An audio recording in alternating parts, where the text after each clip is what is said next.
Hello students, welcome to Biozone. In previous video, you know that we have started studying about what is living and various properties of living organism, right? And in previous video, we have already completed about growth. Whether growth is a defining feature or not, we have already studied about this thing, correct? In today's video, we are going to discuss another important feature of living organism, that is reproduction. Okay, so today we are going to discuss about some details of reproduction. So let's get started. Okay, so see, today we are going to discuss reproduction. So the first question is, what is reproduction? What do we mean by reproduction? In simple word, reproduction means production of offspring or progeny which are more or less similar to the parents, correct? And reproduction can be of two types. See, reproduction can be sexual reproduction and it can be asexual reproduction. Basically, what is the main difference between the sexual reproduction and asexual reproduction? See, in case of sexual reproduction, mainly here two parents are involved. Okay, here mainly two parents are involved. But in case of asexual reproduction, we can find only single parent or only one parent is involved. Correct? This is basically the main difference between sexual reproduction and asexual reproduction. And we all know that in case of sexual reproduction, genetic variation can be found. Okay, but in case of asexual reproduction, almost the offspring that are produced in through asexual reproduction, they are almost identical to their parents. Okay, genetic variation is less commonly observed in case of asexual reproduction. Basically, genetic variation cannot be observed, you can say, in case of asexual reproduction. Almost all the offspring thus produced are identical, genetically identical to their parents. Okay. Now, today we are going to discuss about some you can say some types of, or there are variety, you can find there are various types of asexual reproduction, and today we are going to discuss some of the type of asexual reproduction. Okay, beside before that, we all know that reproduction is a feature of living organism, right? We know that living organisms are capable of reproduction and non-living organisms do not exhibit reproduction, right? So we know that we can say that reproduction is a characteristic feature of living organism, right? Okay.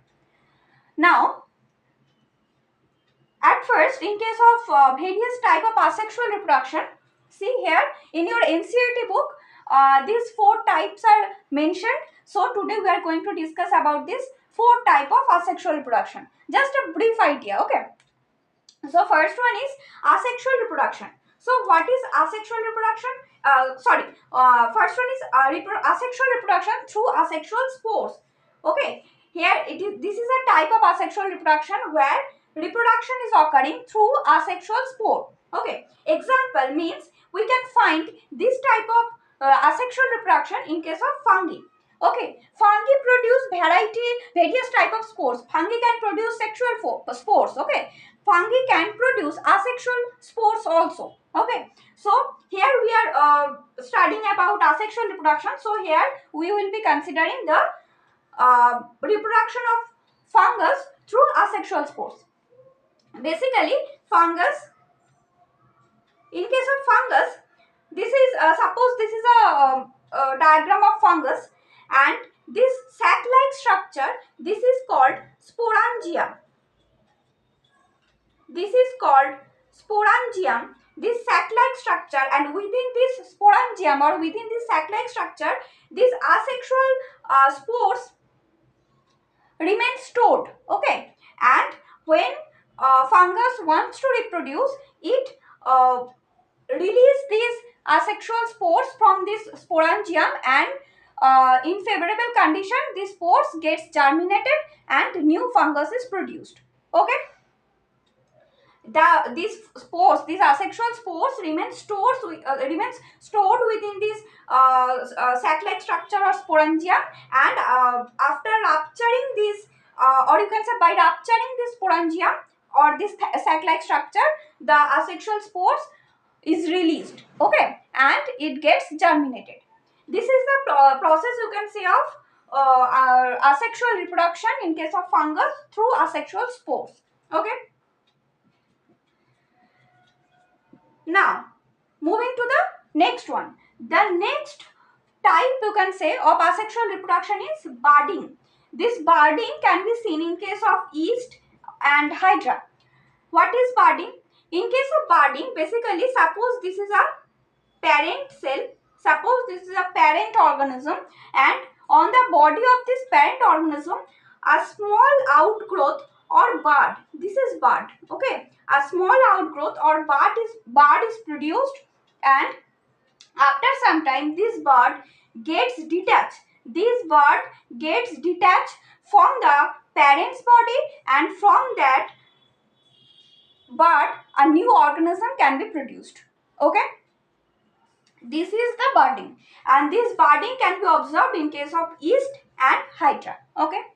The next one is true regeneration. This is also a type of asexual reproduction, and it can be seen in planaria. Planaria, or you can say this is plateau. Planaria, or we can call this a plateau, and it falls under phylum Platyhelminthes, okay. Basically, what happens here, suppose this is a Suppose this is a planaria or this is a flatome, okay.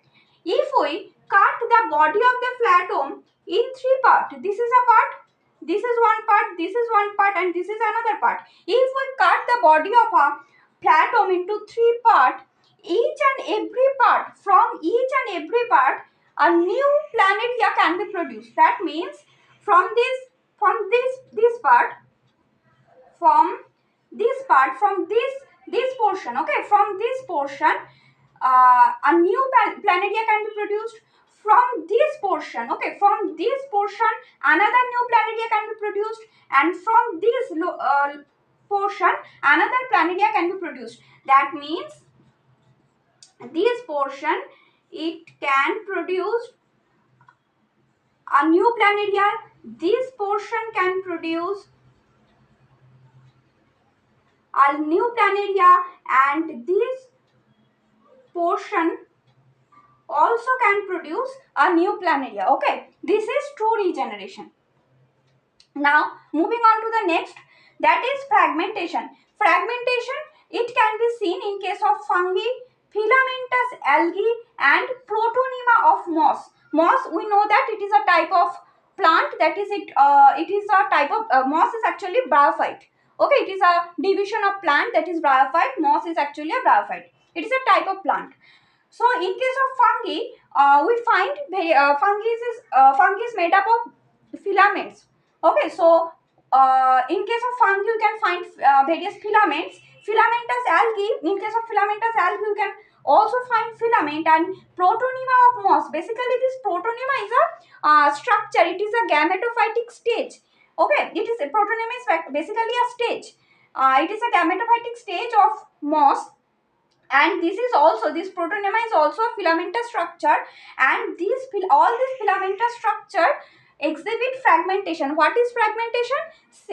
Fragmentation means if the filament of this organism is cut into pieces, each and every piece of that filament can produce a new organism, okay. So these are you can say some of the types of asexual reproduction.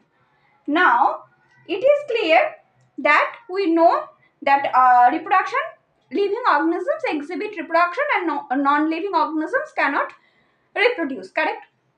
Now our question is, can we consider reproduction a defining feature of living organism or not, okay. Reproduction is a defining feature of living organism or not. Basically, all living organisms cannot reproduce. There are some living organisms that cannot reproduce. As an example, you know about mule.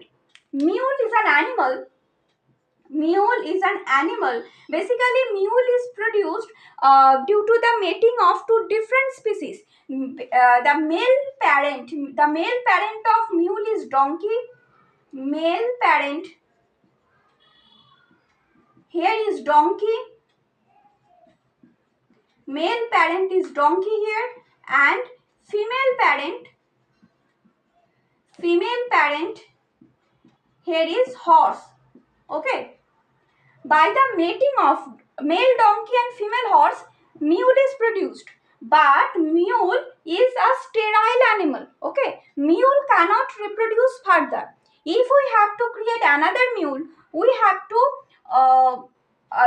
if we have to make another mule, donkey and horse, we have to make donkey and horse mate. Okay. Mule itself is a sterile animal and it cannot reproduce further.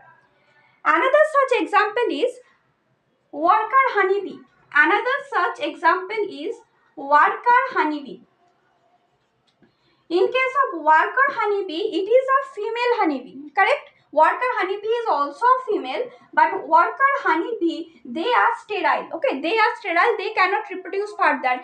And we know that only queen honeybee have the capacity of reproduce. Okay, only a queen honeybee can reproduce, but worker honeybee, they are sterile, they cannot reproduce.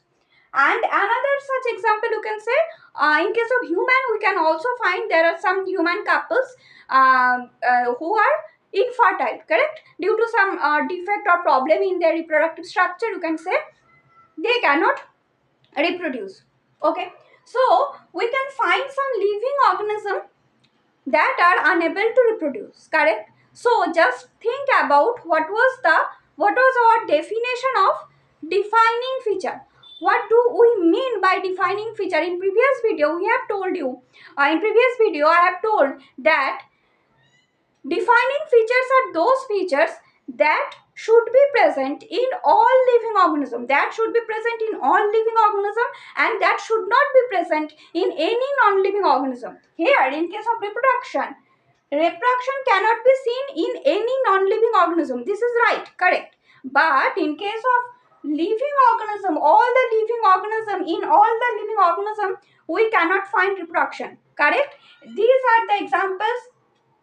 I have told you that mule, worker honeybee and some infertile human couple are the examples of living organism who are living but who are unable to reproduce. So here we cannot, so as all the living organisms are unable to, as we can see that there are some living organisms who are unable to reproduce, so we cannot say that reproduction is a defining feature. Basically, reproduction is not a defining feature of living organism. Okay, so you have to memorize this line. Here I am writing this.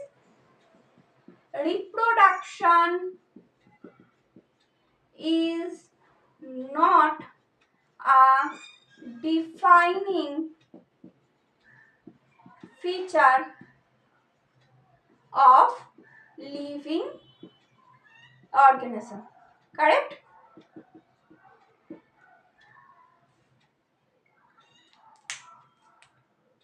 Here you have to memorize this. It is not a defining feature. Okay, this is all about reproduction, just a brief idea.